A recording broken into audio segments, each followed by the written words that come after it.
buenas noches.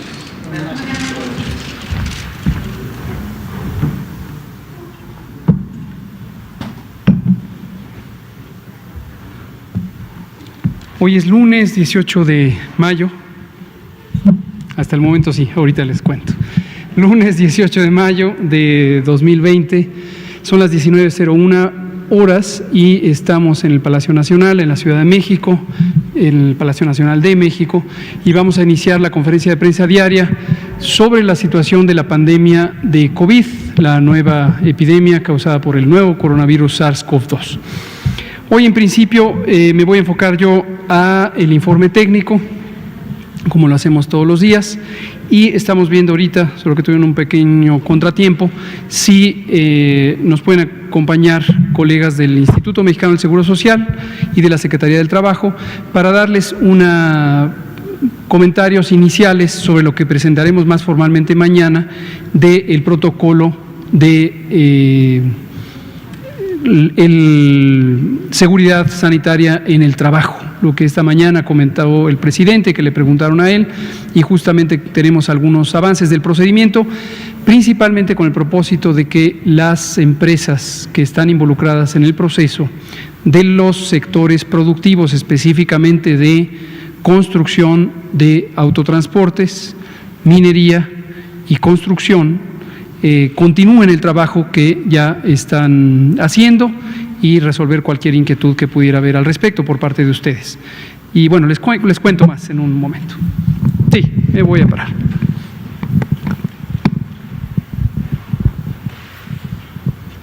Si no nos acompañaran los colegas del IMSS y de Secretaría del Trabajo, no hay problema, yo con mucho gusto lo comento también. Pues miren ustedes, estamos en el día 57 de la Jornada Nacional de Sana Distancia, jornada nacional que fue establecida el 23 de marzo, y abrimos con el recordatorio atento, respetuoso, pero enfático a la ciudadanía de México en todos los rincones del país, en todo el territorio, todas las entidades federativas y todos los municipios, excepto los municipios de La Esperanza, de que la Jornada Nacional de Sana Distancia no ha terminado. Todavía faltan 13 días, más lo que resta del día de hoy, para que esta jornada concluya. Esta jornada, además, no sobra recordárselo a quienes han pensado que ya acabó, incluye la suspensión provisional de todos los trabajos que no hayan sido clasificados como esenciales en el acuerdo del secretario de Salud de fecha 31 de marzo, que fue publicado en el Diario Oficial de la Federación. La lista es muy clara, es una minoría de sectores económicos, sectores laborales que fueron considerados como esenciales. Todo lo demás no es esencial y debe estar cerrado. Lo segundo, que nos preocupa menos porque ha seguido muy constantemente la indicación, es el sector educativo. Se suspendieron las clases en todos los niveles educativos, en las escuelas que pertenecen al sector público, al privado o al social, y así permanecerán hasta nuevo aviso. Y lo tercero es la actividad social, la actividad recreativa, que ocurre mayormente en el espacio público, y espacio público es todo lo que no sea la casa, básicamente para fines prácticos. Obviamente las empresas que son privadas tampoco son espacio público, pero son espacios de congregación. Entonces, plazas, jardines, playas, museos, teatros, cines, salas de concierto, todo debe permanecer sin actividad, y no debe haber congregaciones públicas en las plazas abiertas o cerradas, los recintos cerrados, donde se concentren más de 50 personas. Esta es la Jornada Nacional de Sana Distancia. No desaprovechemos todavía casi una semana completa, más una semana completa, que en este momento son fundamentales en la medida, ya están nuestros compañeros del IMSS, ahorita los presentamos, en la medida en que estamos en el momento de máxima transmisión del virus SARS-CoV-2. Entonces, por favor, no lo desaprovechemos. Y cierro diciendo esta parte introductoria, que cuando se levante la Jornada Nacional de Sana Distancia, es decir, el 1 de junio, el 31 es domingo, hay un periodo de transición, pero el lunes 1 de junio, no piense la ciudadanía, por favor que esto quede registrado, no piense la ciudadanía que el 1 de junio volvemos a la normalidad, volvemos a todas las actividades que veníamos realizando. No va a ser así, no va a ser así. La manera en que va a ocurrir es que en cada estado, en cada entidad federativa, anticipadamente al 1 de junio, en el fin de semana anterior al lunes 1 de junio, presentaremos el estado que guarda la epidemia de COVID en cada uno de los 32 entidades federativas y estará representado por un semáforo del riesgo epidemiológico que considera diversas variables que ya hemos explicado, pero las reexplicaremos, de modo que usted va a poder saber en el estado en el que reside cuál es la condición epidémica de COVID. Y derivado de ello, habrá indicaciones sobre si en su entidad federativa se abren las actividades públicas y las actividades laborales o no. Entonces, no piense que ya se acabó la Jornada Nacional de Sana Distancia, no piense que el 1 de junio es volver a la completa normalidad. Y justamente hoy que vamos a comentar sobre la nueva normalidad, vamos a hablar de este tránsito a lo que llamamos nueva normalidad, que es una recuperación ordenada, escalonada, planeada, supervisada de las actividades laborales para que las actividades laborales sean seguras en términos de los cuidados necesarios para no contagiarse de COVID. Empecemos con el informe técnico. Tenemos que a nivel mundial 4.618.821 personas desde que inició esta epidemia en los primeros días de enero de 2020 han tenido COVID y esto ha sido confirmado por alguno de los mecanismos de confirmación, mayormente pruebas de laboratorio. De este grupo, 1.182.990 personas, que representan el 26%, lo han tenido en los últimos 15 días y esta es la parte activa de la epidemia. La distribución en los distintos territorios o continentes del mundo es desigual y en este momento tenemos en América la mayor carga de enfermedad reciente. Le sigue Europa, que ya va en un descenso rápido, y por favor no pierdan de vista el Mediterráneo Oriental, que ayer estaba en un poco más de 10.6, si no recuerdo mal, y hoy está en 11.2, y lo mismo otras regiones. La siguiente, por favor. La tasa de letalidad global está en 6.8 y se ha mantenido estable ya por varios días. En México, 51.663 personas han tenido COVID desde que empezó la epidemia en México, que fue el 28 de febrero de 2020 cuando se detectó el primer caso. 11.300 lo han tenido en los últimos 14 días, por lo tanto es la parte activa de la epidemia, y noten ustedes que siguen aumentando los casos recientes. Esto habla de una epidemia muy activa, aunque en algunas ciudades ya hay desde hace varias semanas un decremento, una reducción en el número diario de casos. En otras regiones como el Valle de México se encuentra en una meseta, en una estabilidad relativa, pero alta, muy alta, el punto más alto de ocurrencia de casos nuevos, y en algunas más, en varias más, hay un aumento progresivo. 5.332 personas desafortunadamente han perdido la vida por presentar la forma grave de COVID.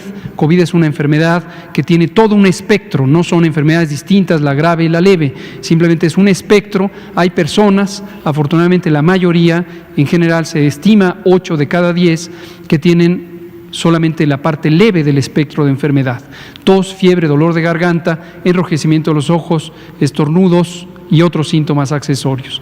En cambio, hasta 20% pueden tener una enfermedad suficientemente importante para requerir hospitalización, y dentro de ese 20%, el 5% del total requieren manejo en terapia intensiva, manejo avanzado, ventilación mecánica y otros elementos de soporte vital avanzado.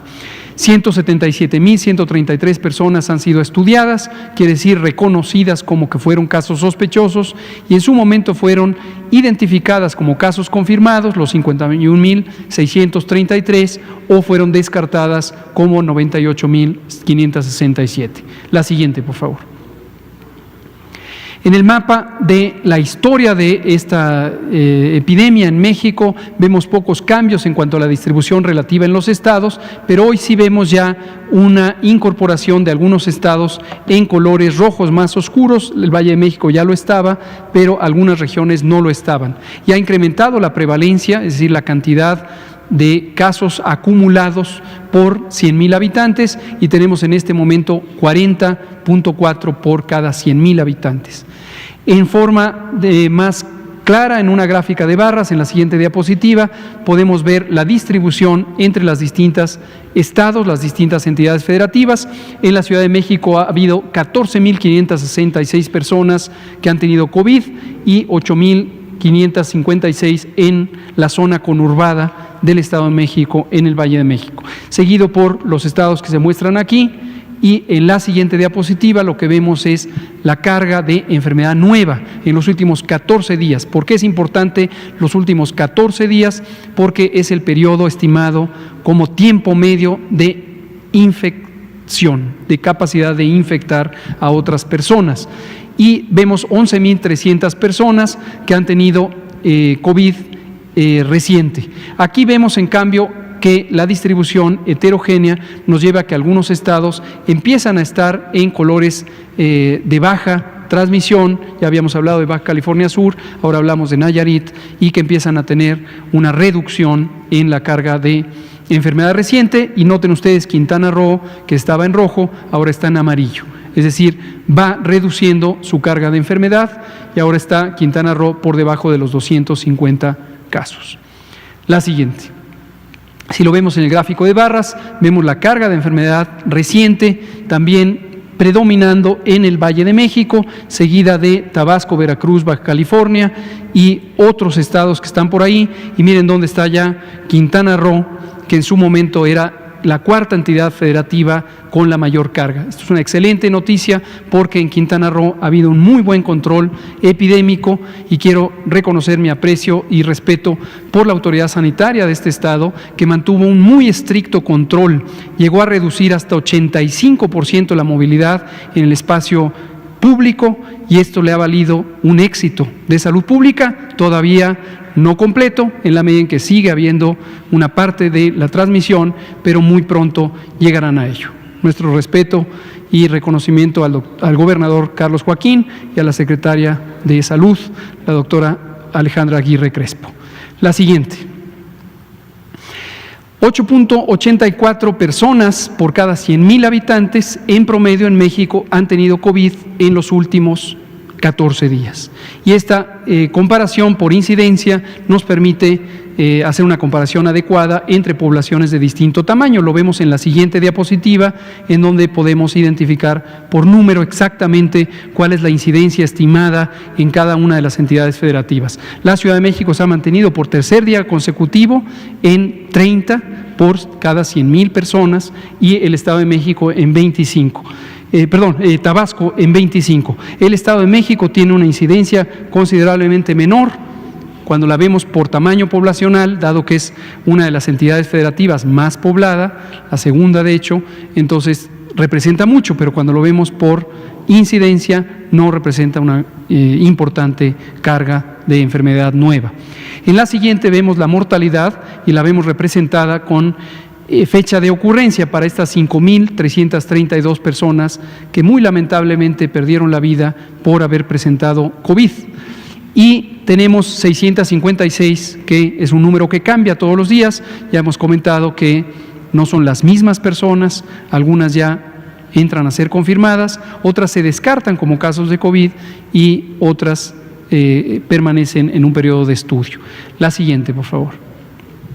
Cuando lo vemos por entidad federativa, vemos la distribución que ha variado muy poco desde el inicio de la epidemia, con estos 5 estados predominantes en este lamentable evento que obviamente es irreversible. La siguiente, por favor.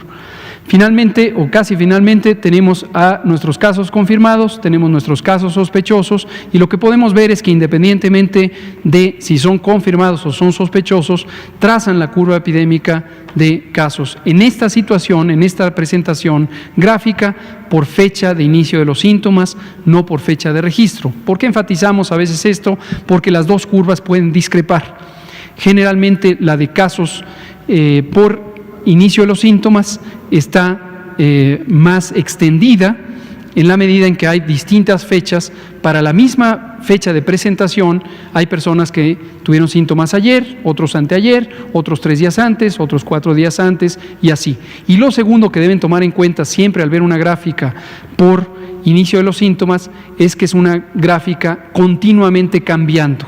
Si hoy llegara una persona nueva, si lo registramos por fecha de registro, sería hoy el caso. Pero esa persona nos va a decir cuándo tuvo los síntomas y va a ser asignada a la fecha correspondiente. De modo que la gráfica cambia todos los días. La siguiente. Finalmente, en la parte del informe epidemiológico tenemos nuestra curva de casos acumulados y vemos los incrementos diarios. Ayer tuvimos un incremento de 4.4%, hoy es de 4.9%, pero obviamente como es un porcentaje respecto a una cantidad cada vez mayor de casos acumulados, tenemos 2.414 casos que se agregaron en las últimas 24 horas. Si lo vemos en la curva de casos diarios, que está representada aquí abajo, vemos que seguimos con una transmisión muy activa que se ha prolongado ya por un par de semanas. Respiramos y vemos la ocupación hospitalaria. En la ocupación hospitalaria tenemos los 739 hospitales COVID, de los cuales 661 reportaron en las últimas 24 horas su ocupación. Esto representa 8.862 camas, que son el 39% de la suma de camas ocupadas y camas disponibles. Y en los dos gráficos siguientes los vemos en orden. Primero, la ocupación en camas de hospitalización general. En el extremo derecho de la diapositiva, la barra, la columna representa la ocupación a nivel nacional, 39%, y si nos vamos al extremo izquierdo de la diapositiva, vemos por entidad federativa, en el orden ya acostumbrado, Ciudad de México, Baja California, Guerrero. 77% de ocupación hospitalaria en la Ciudad de México. Y en la última vemos la ocupación hospitalaria en terapia intensiva, si nos pasan la siguiente diapositiva, 32% a nivel nacional, en el extremo derecho de la gráfica, y 66% para la Ciudad de México, 56% para Baja California, 55% para el Estado de México y así sucesivamente. Me parece que es la última, pero había otra adicional.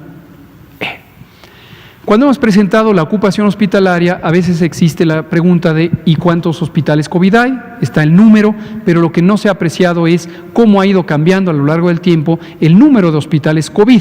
Y esto es producto de los esfuerzos de reconversión hospitalaria y de expansión hospitalaria. Un ejemplo muy concreto, en la Ciudad de México iniciamos con 5 hospitales COVID de los que pertenecen a la Secretaría de Salud del Estado de México, obviamente además del IMSS, el ISSSTE, Pemex y los demás instituciones, pero eran 5 de la Ciudad de México. Y hace ya varias semanas se amplió a 10 hospitales COVID. Ese es el tipo de reconversiones que se van haciendo. Empezamos el 24 de abril, es un corte arbitrario, por supuesto los hospitales han estado ahí desde siempre, pero fue cuando los empezamos a designar formalmente como COVID y no COVID y empezamos con el sistema de información. 645 hospitales, después tuvimos un ascenso rápido, tuvimos que hacer un reajuste cuando algunos de los ventiladores no habían llegado todavía y obviamente no teníamos toda la capacidad de que fueran hospitales COVID.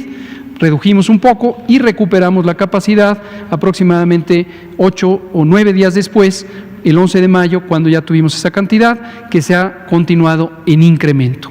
En la última diapositiva lo vemos en el número de camas, que también es importante identificar. Todo esto es la perspectiva nacional.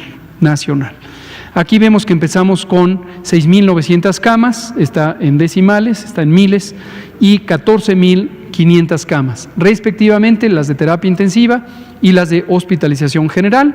Y también tuvimos pequeñas variaciones, principalmente dependientes de que llegaran los ventiladores.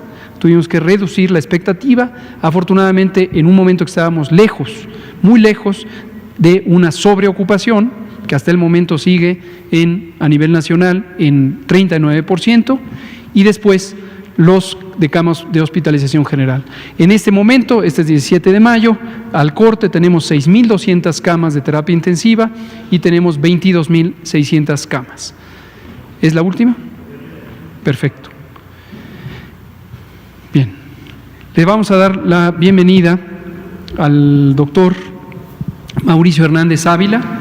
El doctor Hernández Ávila es el director de prestaciones económicas y sociales del Instituto Mexicano del Seguro Social, y hoy nos viene a comentar sobre algunos de los elementos que estuvimos intensamente trabajando y ajustando el fin de semana. Daré una síntesis en pocas palabras. El tema es la reapertura de las actividades económicas o las actividades productivas. Ya dijimos de estos tres sectores: construcción, fabricación de equipos de automóviles, la industria automotriz, y construcción, ¿sí? Y minería, construcción y fabricación de automóviles. Estos tres sectores fueron considerados esenciales, se incorporaron a partir del acuerdo secretarial del pasado jueves 14 de mayo, como esenciales, pero dejamos muy en claro, incluso tuvimos que publicar un segundo acuerdo aclaratorio el viernes 15, que no entrarían en operaciones de manera inmediata. Esto es fundamental. ¿Por qué razón? Porque para poder entrar en operaciones necesitan establecer protocolos de seguridad sanitaria. Y esto no es solamente escribir un librito y tener una guía, es implantar esos protocolos. Para llegar a esa decisión, desde semanas atrás estuvimos trabajando en un grupo multisectorial designado por el presidente y que proviene también del acuerdo secretarial del 31 de marzo, que establece que al término de la Jornada Nacional de Sana Distancia, la Secretaría de Salud, trabajando conjuntamente con la Secretaría del Trabajo y la Secretaría de Economía, establecerían las condiciones para un regreso ordenado a las actividades. Y, desde luego, el Instituto Mexicano del Seguro Social es la institución mexicana que mayor experiencia tiene en materia de seguridad e higiene en el trabajo.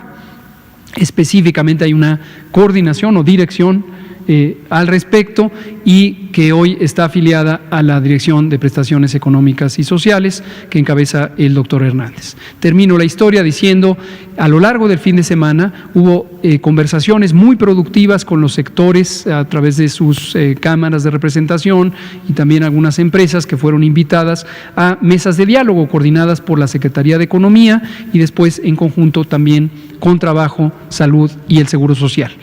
Y de ello derivó un mecanismo que tiene dos propósitos, entre muchos otros, pero los dos principales es tener un mecanismo que garantice el registro oportuno de estos protocolos y la constatación de que los protocolos derivan o están alineados a los lineamientos de seguridad sanitaria que establece el Gobierno federal, a través de la Secretaría de Salud, conjuntamente con el Seguro Social, la Secretaría de Economía y la Secretaría del Trabajo. Y segundo, y que además esos protocolos están implementados. Y segundo, que esto se haga de manera expedita, sin burocracia, sino con el mejor ánimo de lograr que las actividades empiecen en funcionamiento, pero lo hagan de una manera ordenada y segura. Y esto es lo que nos va a presentar el doctor Hernández, quien ha sido precisamente designado como punto focal de todo este grupo de trabajo para coordinar la operación. Doctor Hernández, por favor. Muchas gracias, doctor López-Gatell. Una disculpa, no puedo decir que me agarró el tráfico, pero una disculpa por llegar tarde. Muy buenas tardes a todas y todos.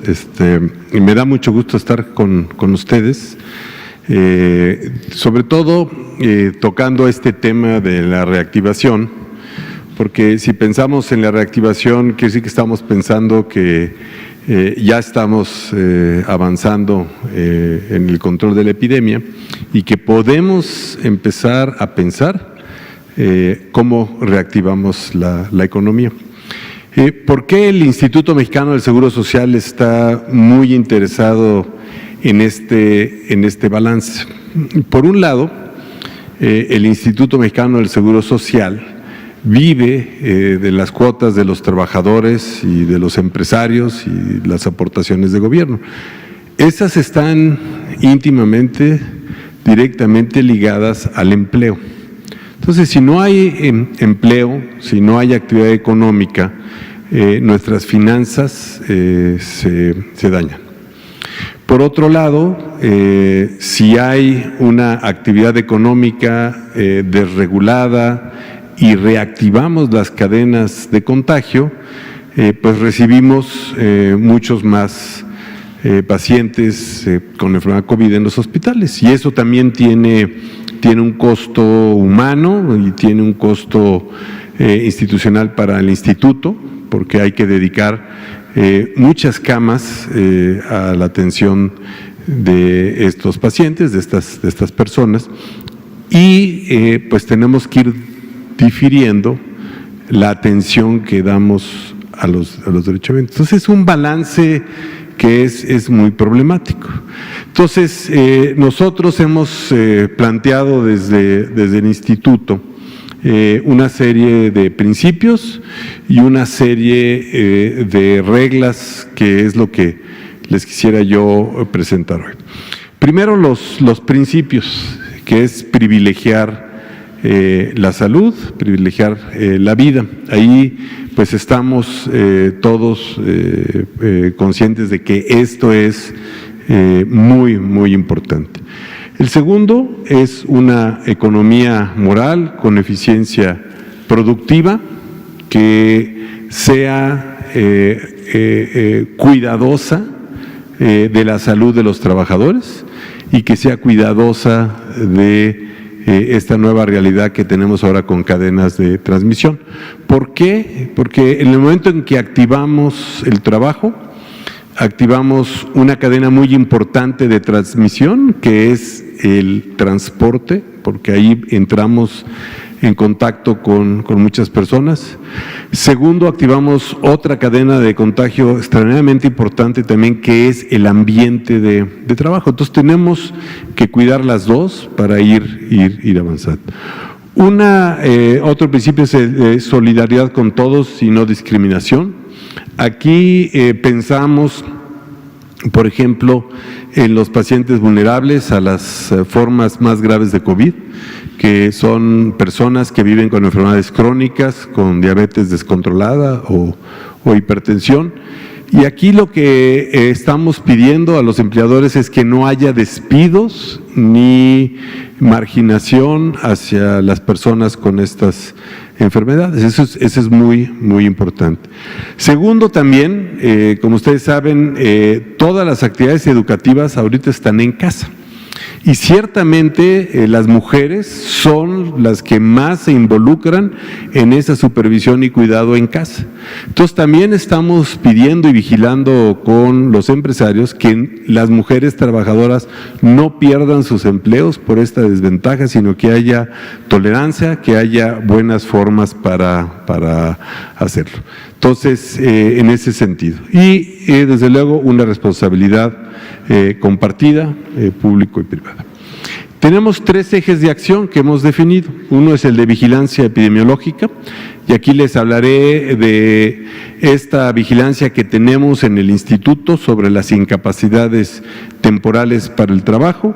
Luego me meteré más de lleno en cómo estamos minimizando las cadenas de transmisión en el ambiente de trabajo, y no hablaré de fortalecer la cobertura médica, eso ya lo han hablado aquí, ha venido el doctor Víctor Borja y no lo voy a abordar en este momento. La siguiente, por favor. Entonces, estas son las visualizaciones que tenemos de las incapacidades. Son muchos datos que están aquí puestos, pero estos son datos que vienen desde 2009 hasta el 2020. Entonces, ¿para qué nos sirven estos datos? Bueno, nos sirven para reconstruir la historia de las empresas, qué tan buenas son para disminuir las cadenas de contagio. Nos permite ver el curso de la epidemia a nivel país. Sí, miren, aquí está el pico de incapacidades que está relacionado con COVID, se ve muy claramente. De la vista estatal tenemos también de la vista nacional tenemos una vista estatal. Este panel que se ve aquí en realidad es un mapa vivo que tiene los datos de las incapacidades a nivel estatal. Y finalmente, aquí está la historia de una empresa. Entonces, ¿qué es lo importante de este gráfico? Si se fijan, aquí empieza la época invernal y aquí estamos en las semanas actuales de mayo. Entonces podemos ver que vino de una época invernal no muy mala, ¿no? Y en las últimas semanas ha tenido un brote, pues diríamos, epidémico. Tuvo en 3 días, en semanas, tuvo 90, aquí la escala es de 30, perdón que no se ve bien, y se ve. Y aquí ya empezamos a ver, como ya se empieza a clasificar correctamente, coloración verde es ya que el médico pensó exactamente que era COVID. Entonces, esta gráfica nos sirve para identificar bien a las empresas y poder saber si sus protocolos de prevención de cadenas de contagio al interior de la empresa están funcionando. Entonces, ustedes dirán, bueno, pues sí, ¿cómo sabemos que se contagian en la empresa, no? Bueno, todos tenemos riesgo de contagiarnos, pero el asunto de esto es que cuando llegamos a nuestro centro de trabajo, no seamos una fuente de contagio y generemos un pico de contagios, ¿no? Entonces, si no hubiera una asociación aquí, pues estaríamos viendo 1, 2, 3 casos, 1, 2, 3 casos. Pero como ustedes pueden ver, hay momentos en los que los casos coinciden en el tiempo, están fuera de la frecuencia esperable, desde un punto de vista estadístico, y nos permite decir, sí, en esta semana tuvimos un brote. Entonces, esto nos va a permitir ver a las empresas. Cada empresa tiene un gráfico de este tipo y vamos a poder visitar a esas empresas o platicar con nuestros amigos de la Secretaría del Trabajo y decirle, oye, ¿por qué no visitas a estas empresas? ¿No? Parece que no están cumpliendo bien sus protocolos. La siguiente, por favor. Aquí ven un poco con mayor detalle el mapa estatal y pueden ver por lo menos que no se ven los estados típicos, ¿verdad?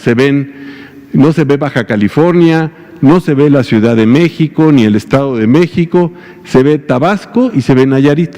¿Por qué está tan diferente? Porque aquí lo que estamos analizando es el sector de la construcción. Entonces, no hay un exceso en los otros estados, solamente en Tabasco y solamente en Nayarit y en Baja California Sur se ven esos excesos de incapacidades temporales que se ven en rojo, y habría ahí que ver, bueno, se le puede dar un zoom y podríamos ver qué empresa es. Si me pasan la siguiente. Este es el global, por ejemplo. Sabemos que las empresas con la actividad económica en la construcción, identificamos en lo que va del año 10,000 casos de enfermedades respiratorias, incapacidades ya marcadas por COVID, tenemos 2,496, enfermedades respiratorias que no están identificadas como COVID, 6,000. Entonces, esto es de enero a la última semana de abril, la primera de mayo. Este sistema tiene 2 días de retraso, más o menos, en lo que el trabajador obtiene su incapacidad y llega al tablero, o sea que es bastante sensible. La siguiente, por favor. Entonces, ahora sí, aquí, este parche negro de aquí, que está aquí, dice actividad esencial, ¿no? Y aquí dice el nombre de la empresa, ¿no? No lo voy a decir para no balconear a nadie. Entonces, vemos su historial y vemos, ¿no? Sí, está altísima, ¿verdad? En las últimas semanas del 20 está muy alta, comparado con el pasado. No es una empresa muy bien portada, pero se ve claramente que aquí tuvo un exceso. Ahora, véanlo ya en un zoom. Aquí el 1, el 2, el 3 son las semanas, y ustedes ya se la saben porque el doctor López-Gatell siempre habla de semanas epidemiológicas. Entonces pueden ver que esta empresa tiene varios picos y que está en un alto grado de transmisión. Tiene días en los que, semanas en las que 40 trabajadores de esa misma empresa fueron a buscar una incapacidad. Entonces, sí nos permite tener un visor hacia las empresas y esto es lo que estaremos utilizando para vigilar el comportamiento de las empresas. Estas incapacidades, para los que no estén familiarizados con ella, porque no son asegurados, es una incapacidad temporal para el trabajo. Yo tengo un cuadro de influenza, voy a mi médico familiar, me diagnostica con influenza, me da una incapacidad, esa incapacidad me da un subsidio temporal, voy al banco y tengo un subsidio económico equivalente al 60% de mi salario para poder sobrellevar ese episodio de enfermedad. Cuando es relativo al trabajo, por ejemplo, si fuera un médico, pues tendría el 100% de su salario, porque ahí diríamos si es una enfermedad de influenza o COVID y es por riesgo de trabajo, entonces tiene 100%. Entonces, son estadísticas muy sensibles y válidas. La siguiente, por favor. Entonces, bueno, eso es cómo vamos a ir vigilando los impactos y esas cadenas de transmisión las podremos conectar con los semáforos que tendrá la Secretaría de Salud. Ahora, ¿cuál es el objetivo? Dijimos, un retorno saludable, gradual, ordenado y cauto hacia el trabajo. Y aquí estamos usando pues toda la experiencia que tiene el Instituto Mexicano del Seguro Social en salud en el trabajo. Y lo que estamos proponiendo son medidas que son pues el ABC de lo que es la seguridad de higiene en el trabajo, medidas de ingeniería. ¿Qué quiere decir esto? Bueno, pues que puedo poner barreras. Si tengo una línea de producción y no puedo separar a los trabajadores más de 1,5 metros para mantener la sana distancia, puedo poner una barrera de acrílico que separa al trabajador de su compañero, disminuyendo el riesgo de contagio y pueden seguir haciendo su actividad de ensamble. Puede haber medidas administrativas, y ahorita entraré un poquito más en detalle. La medida administrativa puede ser tener un filtro a la entrada de la empresa con una temperatura, con un cuestionario de síntomas y tener una política muy clara de cualquier trabajador que tenga síntomas parecidos al COVID pueda regresarse a casa o pueda quedarse en casa, que sería lo ideal, y no ser una fuente de contagio.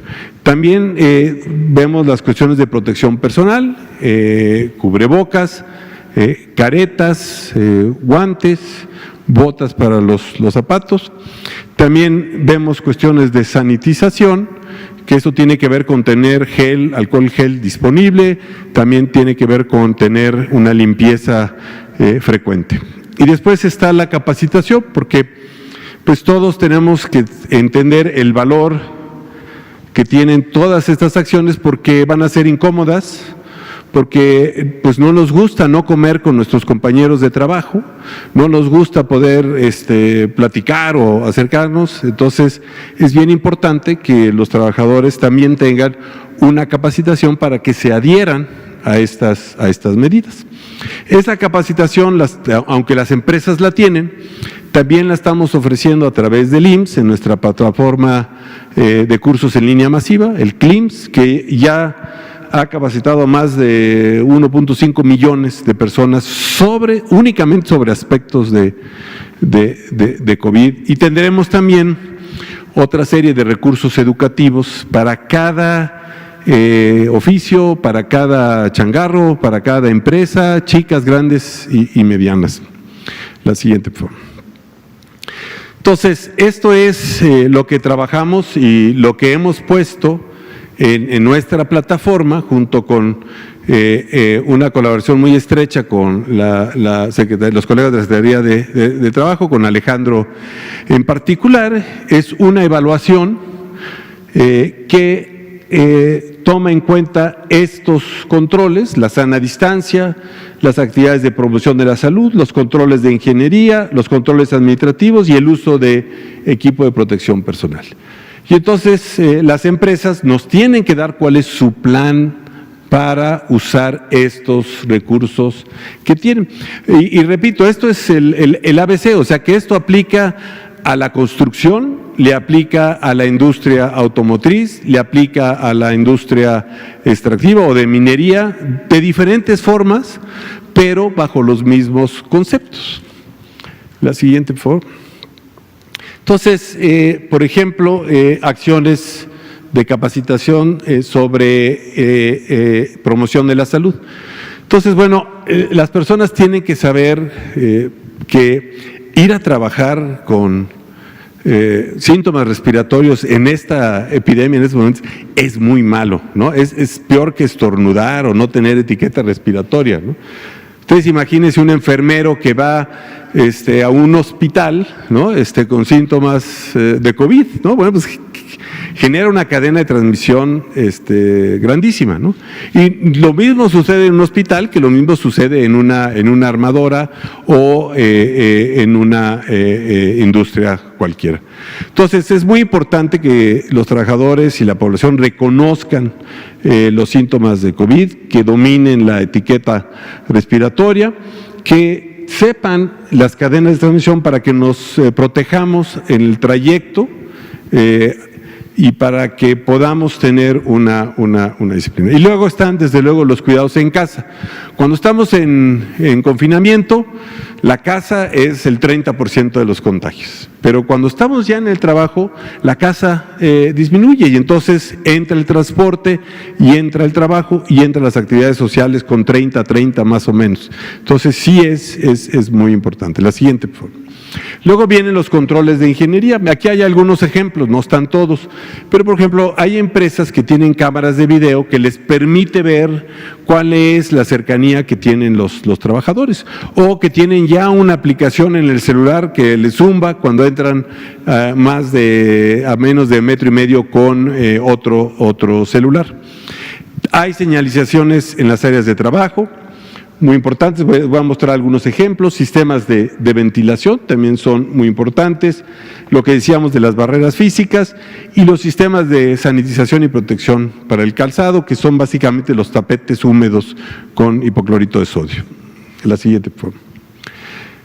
Los controles administrativos, desde luego el trabajo en casa, el protocolo de acceso con filtros sanitarios y una política para los casos que detectamos, ¿no? Porque si detectamos un caso y lo regresamos a su casa, no. Hay que detectarlo, hay que darle un cubreboca, hay que evaluarlo, aplicarle los síntomas de COVID y decidir si es candidato a un permiso COVID o si mejor lo mandamos con su médico familiar o lo mandamos a su casa, pero con una protección para que no sea ese trabajador una cadena de transmisión de regreso, ¿verdad? O sea, tiene que haber ahí una política bastante buena. La siguiente, por favor. Unos ejemplos, hemos estado trabajando muy de cerca con la industria automotriz y nos han enseñado cómo están yendo. Entonces, este es el transporte, hay un control de temperatura, la empleada va con una careta, no sé si la alcanzan a ver, y luego en el autobús hay lugares asignados que mantienen una sana distancia como tal. La siguiente, por favor. También hay accesos marcados, aquí se puede ver las entradas y las salidas, aquí hay un filtro de entrada a la empresa. La siguiente. Instalaciones de agua y alcohol gel para uso frecuente, los famosos tapetes sanitizantes con hipoclorito de sodio. La siguiente. Aquí ven algunas barreras que ya se han instalado, no sé si las alcanzan a ver en este lado de la diapositiva. Son oficinas abiertas, no están a más de 1,5 metros, entonces lo que se puede optar es poner una barrera. Ahora, esto es feo, ¿no? Porque pues, me encierra más y por eso los trabajadores tienen que estar capacitados para decir, bueno, esto es ahorita la nueva realidad. Y además deben estar capacitados para exigir esta nueva realidad, porque en realidad es en términos de protección. La siguiente. Aquí vemos una área de lockers no marcada y acá está un área de lockers marcada propiamente para mantener las distancias. La siguiente. Tiene que haber también en las empresas información que alerte, que esté constantemente recordando sobre el COVID. La siguiente. Bueno, esto es propaganda para el curso CLIMS y pues los invito a que lo tomen, lo vean. Es fácil de entrar con CLIMS en Google, los manda inmediatamente ahí al dominio. Entonces, aquí usamos una tecnología educativa que le dicen gamificación en un anglicismo al español, pero son juegos que van motivando el aprendizaje, se ponen diferentes situaciones para ir viendo las partes de contacto y diferentes prácticas que son positivas. Entonces, con esto lo que queremos un poco explicar es decir, bueno, ¿qué queremos? Que nadie esté a menos de 1,5 metros por 10 minutos o más sin una protección con otro trabajador. Y eso es lo que hay que cuidar, esa es la distancia, ¿no?, que tenemos que cuidar. La siguiente, por favor. Bueno, también estamos desarrollando a marchas muy forzadas, rápidamente, estamos traduciendo estos lineamientos hacia recursos educativos. Aquí está específicamente el de la construcción, pero hay para el taxista, para el peluquero, para el salón de belleza, para un restaurante, y hemos ido haciendo una colección. También estos recursos están en CLIMS, son gratuitos, los puede bajar cualquier persona. Todos tienen más o menos el mismo formato, y lo que hacemos es adaptar estas medidas de ingeniería, administrativas, de barrera, de sanitización, a los contextos en los que se va a dar la relación. La siguiente forma. Entonces, bueno, volvió a salir el CLIMS aquí, está bien. Bueno, aquí, miren, acumula ya 1.5 millones de inscritos en 4 meses y con un 75% de eficiencia terminal. Realmente es una plataforma muy versátil. El doctor López-Gatell la conoce porque en la influenza pasada utilizamos también esto, no tan exitosamente, pero lo utilizamos. La siguiente, por favor. Perdón. Aquí, a este curso ya, en recomendaciones para el trabajo seguro, que pusimos hace 2 días, ya tenemos 23,000 alumnos. Es una plataforma muy robusta, pueden estar conectados 10,000, 15,000 gentes al mismo tiempo sin ningún problema. Ok, la siguiente, esta ya la vimos. Entonces, la otra cadena de transmisión, porque ya se la debo al doctor López-Gatell, porque cuando presentamos esto me dijo, ¿y el transporte? Entonces dije, bueno, ¿cómo podemos abarcar el transporte? Lo estamos viendo como empresa, o sea, el transporte también es una empresa. Tiene patrones, tiene trabajadores y tiene usuarios. Entonces ya estamos desarrollando todo el sistema de verificación para que podamos ir atajando las tres áreas. Y entonces, es más difícil, pero con la participación de las autoridades municipales, con las cámaras, estamos avanzando. Nos hemos reunido, Alejandro no me dejará mentir, varias veces ya con las cámaras que tienen influencia en este sector. La siguiente, por favor. Finalmente, pues pasaremos a la nueva realidad, que es el semáforo, y estaremos a partir del 1 de junio con amigo ahora que nos va a decir quién puede salir y quién no puede salir a la calle y cuánta actividad tenemos. Entonces, esto es fundamental porque esto es lo que nos va a proteger de que no haya un rebote importante de transmisión. Entonces, pues muchas gracias, y quedo atento a sus comentarios. Muchas gracias, doctor Mauricio Hernández, director de Prestaciones Sociales y Económicas del Seguro Social. Y nos acompaña también el maestro Alejandro Salafranca, quien es el titular de la Unidad de Trabajo Digno de la Secretaría de Trabajo y Previsión Social, que, como ya se ha comentado, es parte del grupo de trabajo técnico que hemos estado configurando esta situación, también con los colegas de la Secretaría de Economía. Y pues esto es, mañana vamos a hacer una presentación más formal de todas las implicaciones que esto tiene, pero como lo pidió el presidente y nos da mucho gusto, este es un foro técnico en el que presentamos detalles técnicos y por eso quisimos adelantarlo desde ahora. Está abierto a preguntas y respuestas. Usted, por favor, usted que quedó pendiente el otro día, y usted. Gracias. Y Carlos. Gracias, doctor Gatell. Muy buenas noches. Saturnino Reyes, de Diario Locutor. Muy interesante lo que nos acaban de presentar ahorita, y sobre todo para las personas y las empresas. Me gustaría saber, en el sentido del informe que usted acaba de dar, doctor Gatell, en cuanto a las defunciones. Ahorita sabemos que desafortunadamente todo México es territorio COVID. Y sí me gustaría saber, en una medida de Olimpiadas, sabemos que la medalla de oro se la está llevando el COVID. Me gustaría que nos presentara, sé que a lo mejor ahorita en este momento no lo tiene, y si tuviese una idea que nos los dijera, ¿quién se está llevando la medalla de plata en enfermedades aparte del COVID, y quién la de cobre, la de bronce, perdón? Porque se habla mucho de muertes por COVID, inclusive hasta hacen memes en las redes sociales de mata a tu esposo y le van a poner ahí que fue por COVID. Entonces, sí me gustaría saber que nos dijera, porque hoy las personas en su casa únicamente conocen la muerte del COVID y se están olvidando de las otras que hay, y sí me gustaría saber también, en este lapso, que de las personas que están falleciendo aparte de COVID, de qué otras enfermedades están padeciendo. Y la segunda y última, por lo regular, los reportes de muertes de personas, a lo mejor te contagiaste en la calle, saliste, X, pero ¿qué pasa con las personas que están en condición de calle?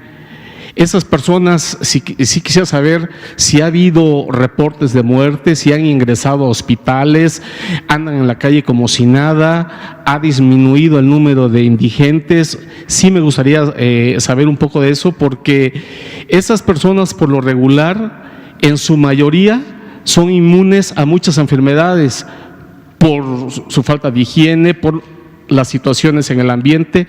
Si nos habla un poquito de eso hacia la ciudadanía, y si algún estado ha reportado alguna muerte de estas personas. Gracias. Gracias, comprendo con mucho gusto. Las preguntas me parecen importantes de atender.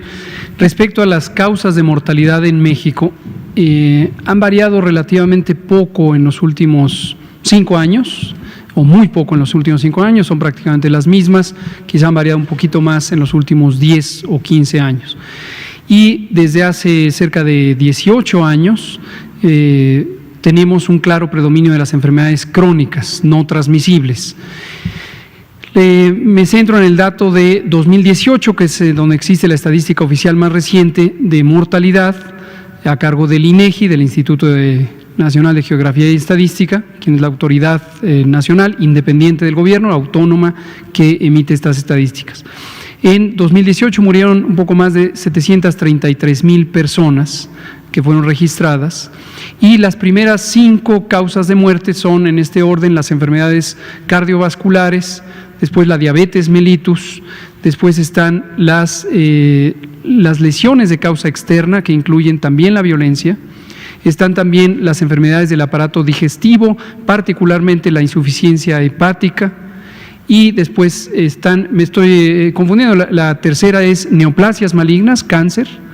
La quinta son lesiones de causa externa, y de ahí ya hay otras. Por ejemplo, la octava causa general de muerte fue la influenza. De influenza murieron 28,000, un poco más de 28,000 personas, 28,166 si no me acuerdo mal. Y esta es una causa común que generalmente se agrupa con la neumonía en todo el mundo, y desde hace decenas de años se registra influenza y neumonía como una sola grupo de causas, porque no siempre es posible distinguir específicamente influenza de esto. En resumen, la mortalidad en México está dominada por enfermedades no transmisibles, no infecciosas, más bien las crónicas, y también es característico que en México desde hace 12 años las enfermedades asociadas a una mala nutrición son las que predominan entre las causas de muerte, específicamente el exceso de grasas, sal, calorías y azúcares son los determinantes directos de la mayoría de estas muertes, la mitad de la mortalidad en México. Respecto a las personas que viven en situación de calle, tanto adultos como niñas y niños y personas de edad intermedia, desde luego la consecuencia natural de una sociedad económicamente polarizada, con grandes desigualdades sociales y económicas, más otros fenómenos diversos, lleva a que en México existan, como en otras latitudes, también personas en situación de calle. Y son personas que son biológica, social, y yo diría culturalmente vulnerables, en la medida en que son también víctimas de discriminación, de estigma, de rechazo, pero afortunadamente no para las instituciones del sector salud, y tenemos innumerables personas que han sido atendidas de COVID durante esta epidemia y que viven en situación de calle, no representan una mayoría de las personas enfermas, y hemos tenido ambas situaciones, personas que desafortunadamente pierden la vida, pero también casos emblemáticos de personas que se estimaba que iban a estar en las condiciones de riesgo más altas y sin embargo solventaron con éxito la enfermedad. Muchas gracias. Usted, si nos da tiempo, quedan 3 minutos. Rápidamente, es chiquitita la pregunta. Estaba revisando las estadísticas y, bueno, se reporta que en la Ciudad de México hay una ocupación del 77% de camas y un 23% de camas disponibles. Y en el caso de las camas con ventilador también se reporta una ocupación del 66%. En este caso, bueno, estaríamos hablando de una eventual, poco a poco se empieza a acercar a la saturación del sistema hospitalario. ¿Cuál sería aquí el siguiente paso a seguir? Sobre todo porque apenas en la mañana la jefa de gobierno pues señala de que pues, se van a incrementar más las medidas. Todavía los mexicanos siguen sin entender esto, se realizan torneos de fútbol clandestinos, se anuncia una marcha en este caso de comerciantes informales en el bosque de Chapultepec, o sea, realmente no están respetando las medidas y bueno, pues nos acercamos precisamente a un eventual incremento de enfermedades, bueno, al parecer. Entonces, ¿cuál sería el siguiente paso? Muchas gracias. Efectivamente, es de extraordinaria importancia que la sociedad, como lo dije al inicio y lo hemos dicho prácticamente todos los días, tenga claro, y les pido atentamente a todas las personas que escuchan este mensaje, que lo difundan con al menos 5 personas. Cada quien difunda el mensaje a 5 más, porque no todo el mundo ve esta sesión y no todo el mundo se entera de manera directa. Afortunadamente hay comunicadoras y comunicadores responsables como ustedes que nos ayudan a propagar el mensaje, pero si cada ciudadana y ciudadano notifica a 5 más que la Jornada Nacional de Sana Distancia no ha acabado, que es una medida fundamental por su carácter masivo, más de 70 millones de personas fuera del espacio público, y que este es el mecanismo fundamental para reducir los contagios. El resumen es quedarse en casa, y esto es lo que hace que no seamos partícipes de un contagio, ni para recibir la enfermedad, ni para transmitirla en su momento. Cuando en su momento se ha ido alcanzando niveles difíciles de atención, que afortunadamente hemos estado siempre muy lejos, ni siquiera hemos llegado al 80% de ocupación, aún en la Ciudad de México, que es la zona más de intensa transmisión, nos vamos anticipando. Así lo hemos hecho a lo largo de todas estas semanas. Quizá no todo el mundo lo visualiza, porque cuando nos estamos acercando cerca del 70%, aumentamos la capacidad. Y cuando otra vez nos acercamos, aumentamos la capacidad. ¿Cómo aumentamos la capacidad? Con mecanismos de reconversión hospitalaria que tienen que ver con el uso óptimo de las instalaciones, el diferimiento de procedimientos que pueden ser programados sin poner en riesgo ni la salud, ni la integridad, ni la vida de las personas, con unidades temporales COVID, como las que recientemente se inauguró en el Autódromo Hermanos Rodríguez a cargo del Instituto Mexicano del Seguro Social, como el uso de lo que nos confiere posibilidades el convenio con el sector privado. Todavía estamos lejos, estamos cerca del 65% de no uso. Entonces todavía se pueden trasladar personas con padecimientos no COVID para que se puedan liberar espacios COVID en los sitios correspondientes. Y también con el aprovisionamiento de materiales de difícil procuración, incluyendo los ventiladores mecánicos que han sido surtidos en los tiempos adecuados, afortunadamente, hasta el momento. Son las 20 horas, no quisiera inhibir la participación de nadie, pero pues el tiempo es el tiempo. Y aquí acabamos. Muchas gracias, doctor Hernández, maestro Salafranca. Y aquí terminamos. Nos vemos mañana en el Pulso de la Salud, en la conferencia matutina del presidente. Muchas gracias.